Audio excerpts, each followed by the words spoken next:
Eccleston reporting. Now to the undercover shoppers showing the real side of customer service in our stores. It's a retail blitz and it highlights just how different every shopping experience can be.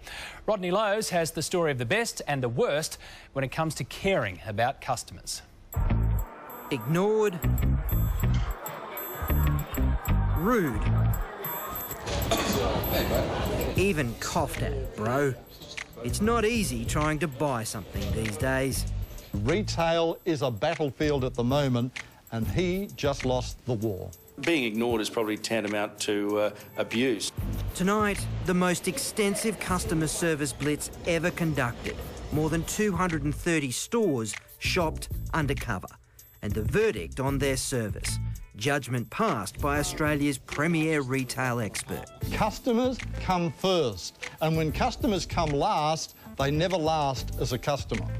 There's no doubt the retail sector has been struggling ever since the credit crunch hit. Many of our giant retail centres ghost towns during the day. You'd think they'd pull out all stops to make a sale. But what you'll see as we go through store after store is that many can't even open a courtesy account with a customer, let alone seal the deal. Did you know? Retail guru Barry Urquhart always says you never get a second chance to make a first impression.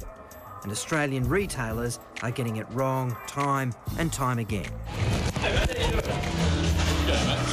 It's the most Australian greeting there is at home at any barbecue. Barry Urquhart says it's just one of a long list of greetings that should never be brought to work. Mate is not respectful in a business setting. And the key word is professionalism. Is that professional? But this is just the start of Barry's review. Overall, he says shop assistants and sales staff are too familiar, not giving the customer the respect they deserve, and it's costing them sales. Happy browsing there? Are you happy browsing there? No. The mere fact that I walk through your door suggests that I want to buy. The only reason I'm browsing is that there's no one to serve me. Even browsers handled right can be converted into buyers, like our inquiry at Crazy John's. He copped at you. Spray it again, Sam. That's inexcusable. Hey, bro is street talk and should be left on the streets. Just like this would-be clown at Phone Zone should be in the circus. 80% of the communication between people is body language. His body language says, you're a distraction. But what's worse, being made feel like you're a distraction or like you're just a number? Here's proof. Barbara really does live in Bank World. Do I have enough points to get anything? Let's have a bit of... No, shame. Did you know?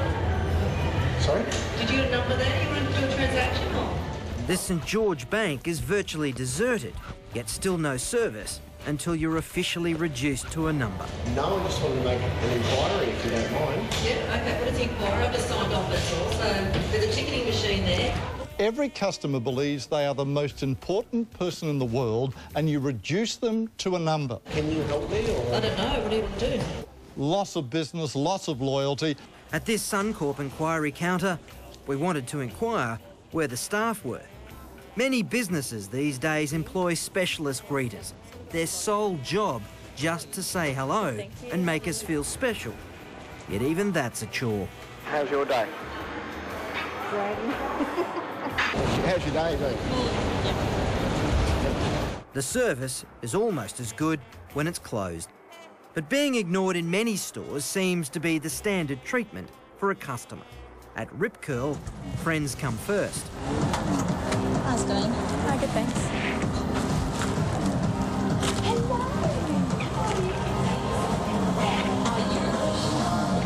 In JJ's, anything's better than talking to us. Excuse me, do you work here? Yeah. Even when you're standing right there. Oh, sorry. Oh, do you two work here, or...? Yeah. I just didn't feel like I existed, that's all. No engagement, no response. Hold on, the lights are on, but is anyone home? Across the hundreds of stores we visited in some of the country's biggest shopping centres, Barry says 75% failed the service test. This is a wake-up call that Australia you're not being served. If somebody wants to say mate's unacceptable, I'd tell him he's dreaming. There you go, mate. United Retail Federation President Scott Driscoll agrees rude and ignorant sales staff are not helpful to any business, but says some of Barry's criticisms are equally outrageous. We're in Australia and, quite frankly, if you can't use the word mate about your fellow Australian, I think we've got a problem. Scott says every customer and every attendant are unique, and it's about what works. It's about relationships and it's making sure that it is warm, it is engaging. And Barry agrees, but he says what he's seen so far is not engaging and not working. This, however, is how to meet and greet. Well, thank you. Hello, how are you? Very reassuring, very positive, and very open, warming and embracing. Barry says don't shoot him, he's just the messenger. And if businesses can't tell from their sales figures that they've got to try something else, well, nothing will. Management needs to take remedial action because it's costing them big time. See you, love. Bro. Rodney Lowe's reporting, as Barry says, first impressions are every